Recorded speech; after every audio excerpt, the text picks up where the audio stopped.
నందిపేటలో Telugu Desam party ఆధ్వర్యంలో నారా లోకేష్ జన్మదినాన్ని ఘనంగా నిర్వహించారు.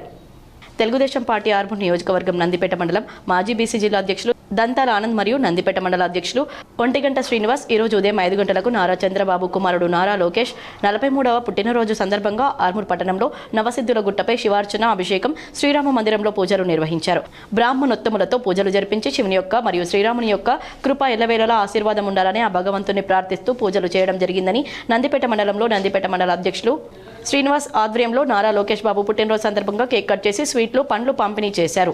అభిమానులు పాల్గొని లోకేష్ జన్మదిన వేడుకలను ఘనంగా నిర్వహించి అందరూ కలిసి నారా చంద్రబాబుకి వినతి కోరడం జరిగింది. ఆంధ్రప్రదేశ్లో ఎలాగైతే ప్రభుత్వం నడిపిస్తున్నారో తెలంగాణలో కూడా ముందుకు వచ్చి తెలంగాణలో కూడా అటువంటి ప్రభుత్వం రావాలని కార్యకర్తలు అభిమానులు కోరారు. జ్యోతినారాయణ లక్ష్మీనారాయణ గౌడ్ నందిపేట మండల కార్యదర్శి అర్వపల్లి లక్ష్మీపతి, టౌన్ అధ్యక్షులు పి రాజశేఖర్, సాయిబాబా, ఎస్కే గౌస్, లక్ష్మీ నరసింహ, చిరంజీవి శంకర్ మరియు అభిమానులు తెలుగుదేశం కార్యకర్తలు ఈ కార్యక్రమంలో పాల్గొన్నారు. స్థానికంగా తెలుగుదేశం పార్టీ కార్యకర్తలందరూ ఏకమై నారా లోకేష్ బాబు గారి 43వ జన్మదిన కార్యక్రమాన్ని విజయవంతంగా జరుపుకున్నాము.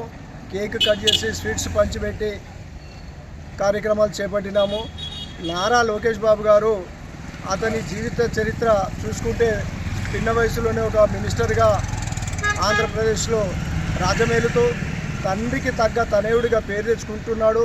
అదేవిధంగా అక్కడ ఆంధ్రాలో ఏ విధంగా పార్టీ అభివృద్ధి చెందిందో ఇంతకుముందు తెలంగాణలో మన ఉమ్మడి ఆంధ్రప్రదేశ్లో మన తెలుగుదేశం పార్టీ ప్రభుత్వాన్ని ఏర్పాటు చేసి ఎన్నో బడుగు బలహీన వర్గాలకు వారి అభ్యున్నతి కోసం ఎన్నో కార్యక్రమాలు చేసి నేటికి ప్రజల గుండెల్లో తెలుగుదేశం అంటే చెరగని ముద్ర